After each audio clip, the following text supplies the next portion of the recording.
Okay, so this is gonna be part one to what if Deku found Stormbreaker.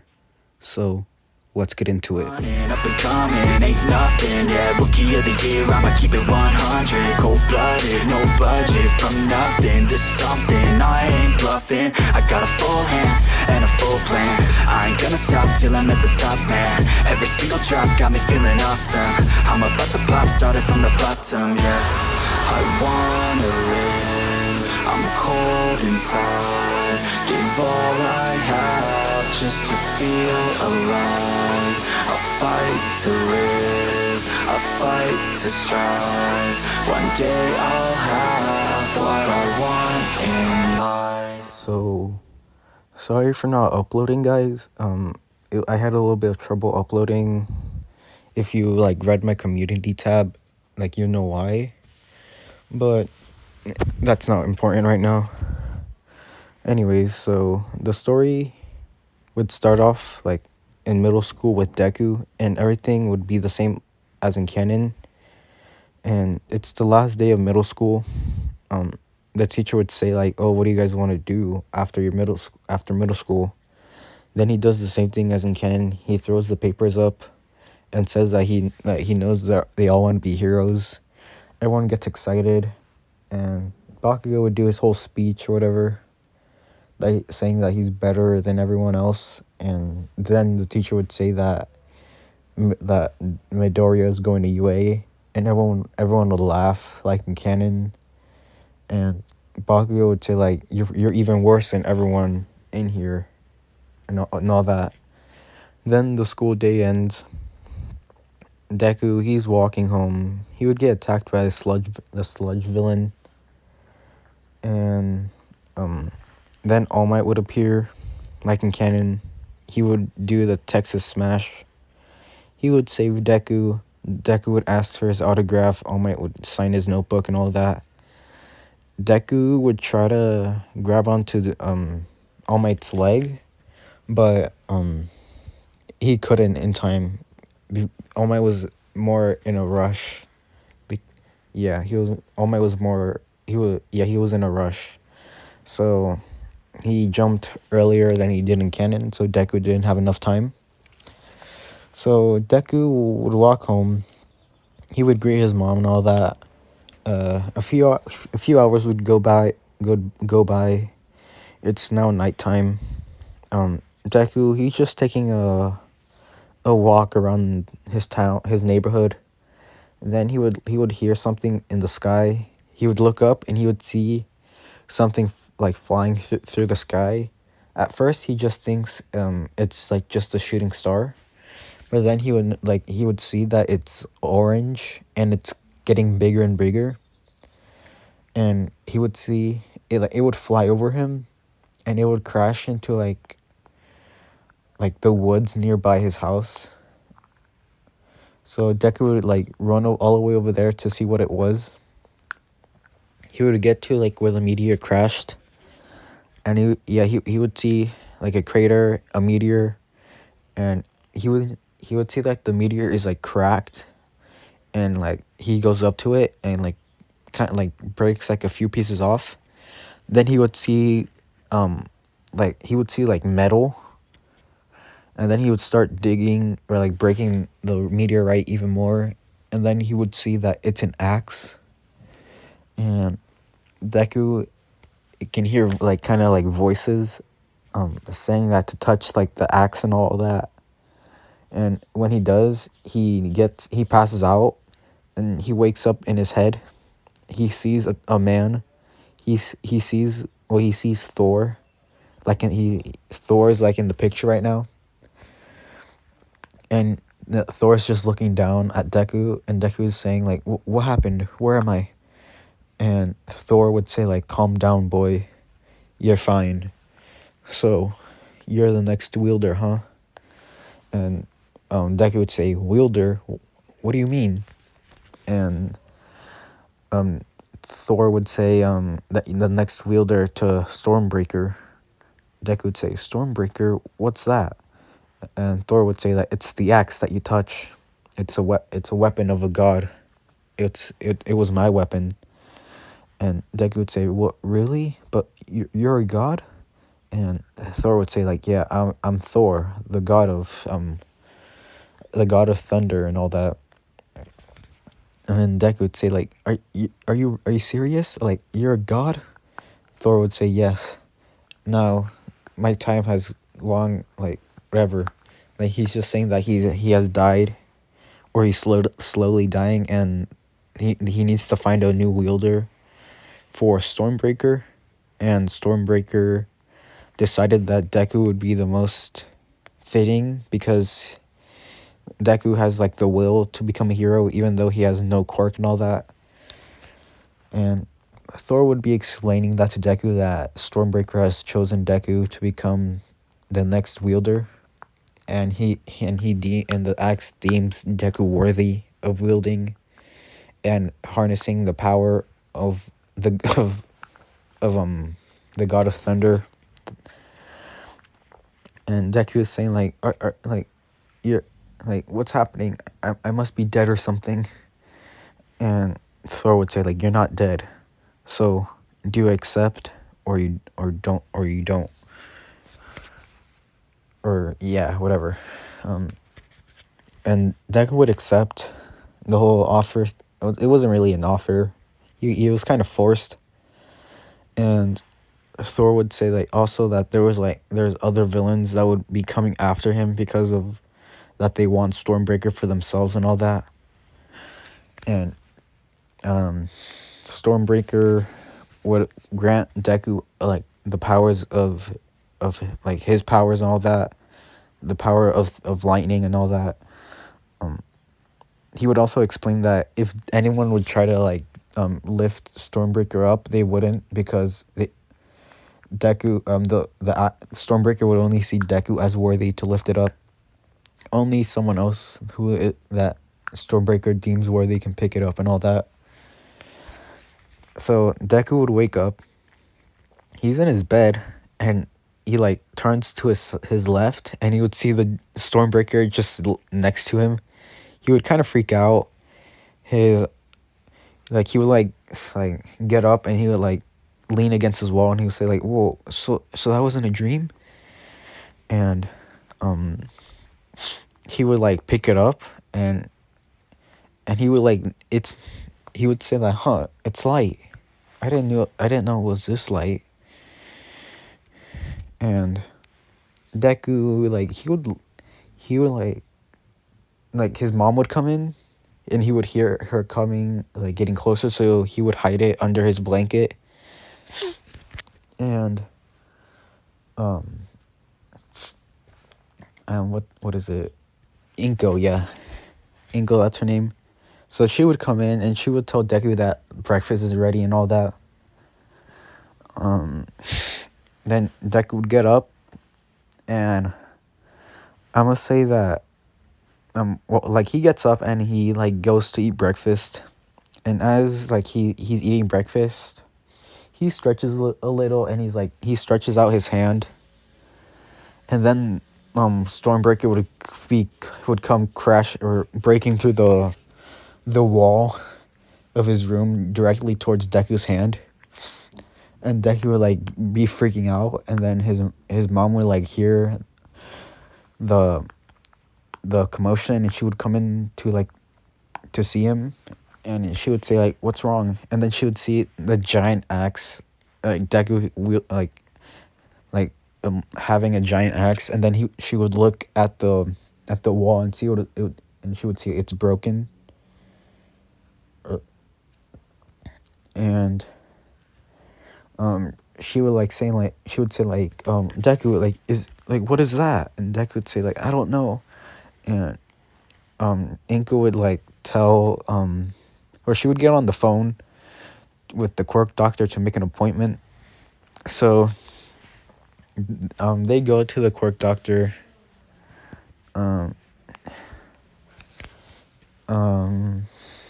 They would go to the quirk doctor. They would the doctor would say, like, "This is really odd.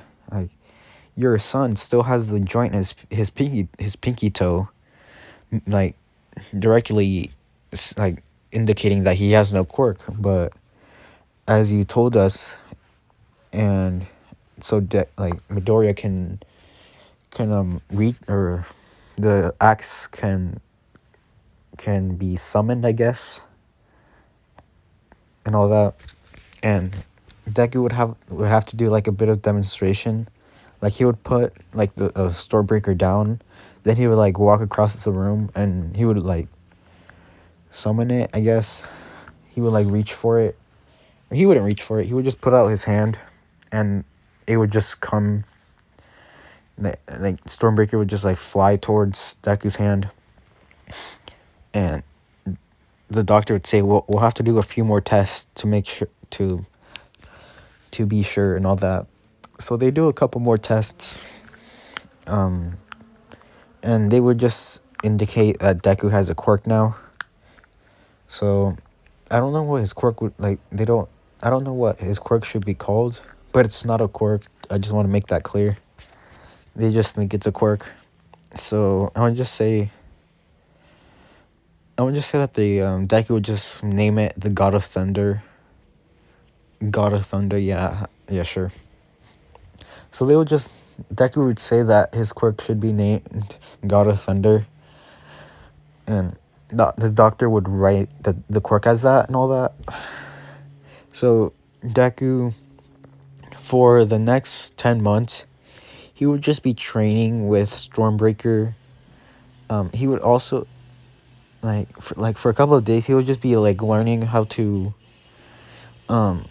He would just be messing around with the summoning Stormbreaker.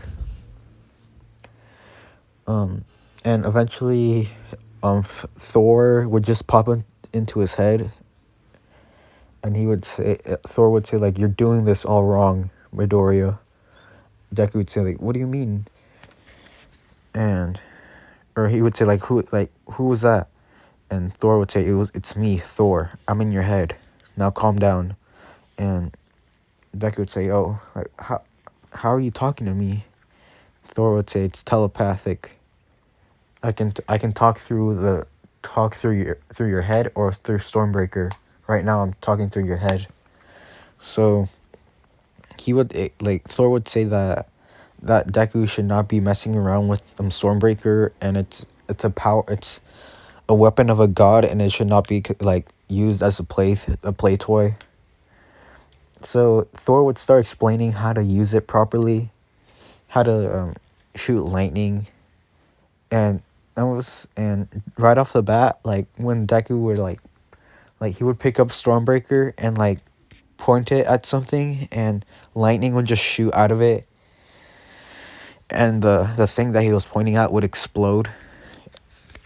And Thor would say, "Yes, good. You're starting to catch on. Now practice on like a couple of objects to like he would." I can't talk today. Sorry. So Thor would say that he should practice shooting lightning at things, but not in his house, like somewhere that he would like have like free range of using his quirk. So Deku would like look online, and he would see that Dagoba Beach and all that. He would go there and he would see that there's a bunch of trash everywhere. And he would like just be like shooting lightning at the trash. And yeah, he would just be shooting lightning at the trash. It would just explode. Deku would be like trying to learn how to like control his lightning, and like how much lightning he could shoot out of Stormbreaker.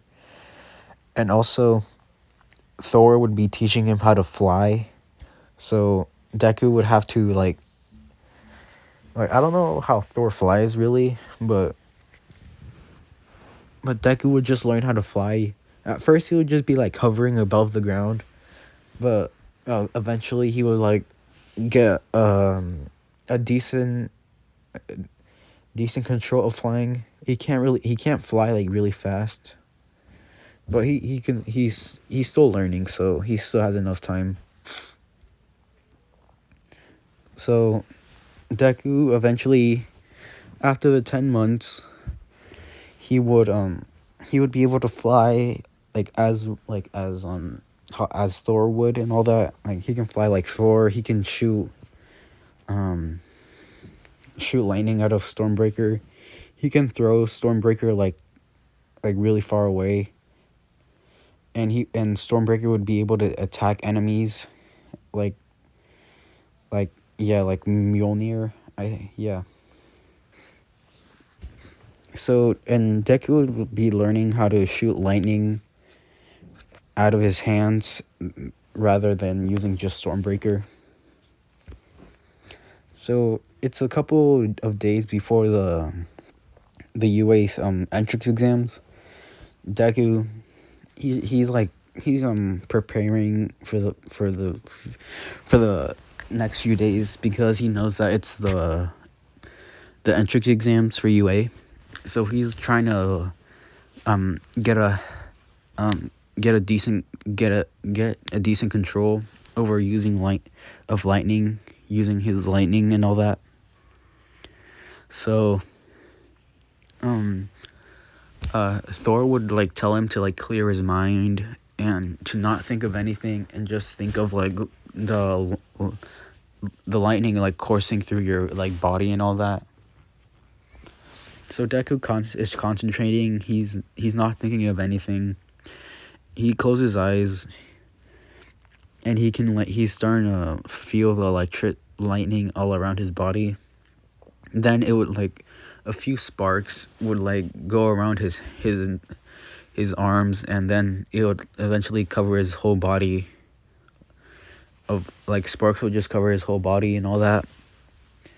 And Deku would open his eyes. He would throw a punch at the ocean, and the punch would send like a shockwave and also lightning.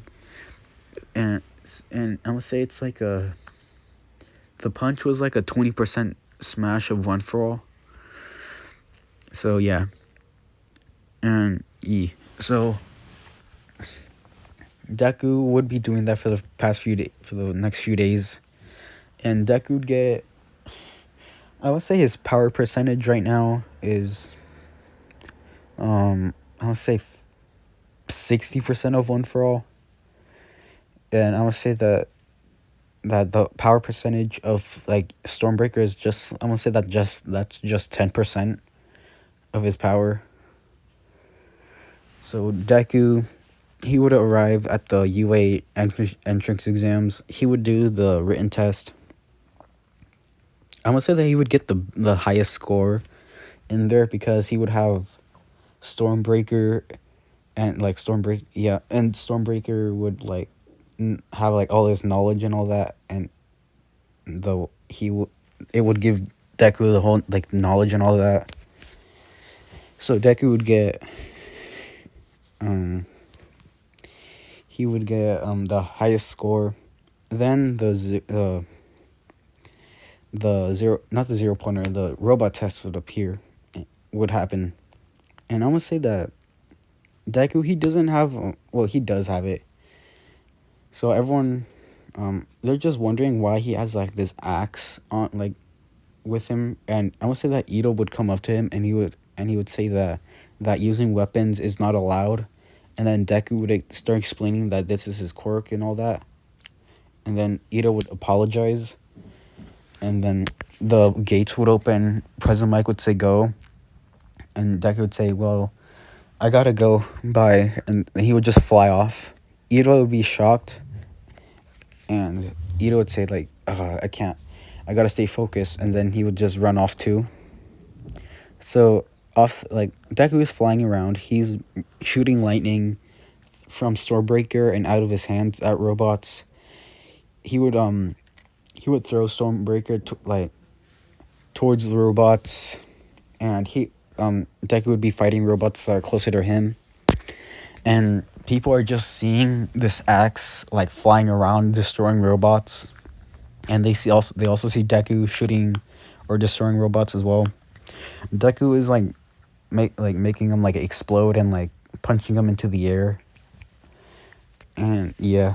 they're just like amazed. And when the zero pointer would when the zero pointer would arrive, or would, yeah, Deku would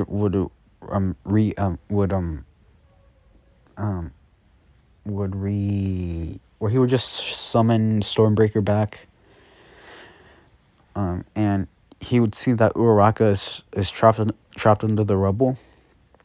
And what is it? Oh yeah, Deku would fly towards the zero pointer. And as he's flying, there's other robots in his way. So he would have to he would shoot lightning at them. He would fly up. He's like above the zero pointer. Like he's in front of it, but like he's in front of the zero pointer. The zero pointer would try to hit Deku, but Deku would fly forward and he would throw his axe or throw a Stormbreaker at the zero pointer's arm, and it would just get destroyed. And then Stormbreaker would destroy the other arm and chop the zero pointer in half, and the top half of the zero pointer would be sent flying back, destroying like a couple of buildings. And Deku would fly back down with Stormbreaker. He would lift up like the rubble off of Uraraka, and he would say like, "Are you okay?" Uraraka would say like, "Yeah, I'm fine. I think I just hurt my ankle though." And Deku would like pick Uraraka up and fly towards Recovery Girl. Recovery Girl would heal Uraraka up, and then Deku would leave. So I'm gonna end it off here. I hope you guys like this part and subscribe. I'll see you guys next time. Bye.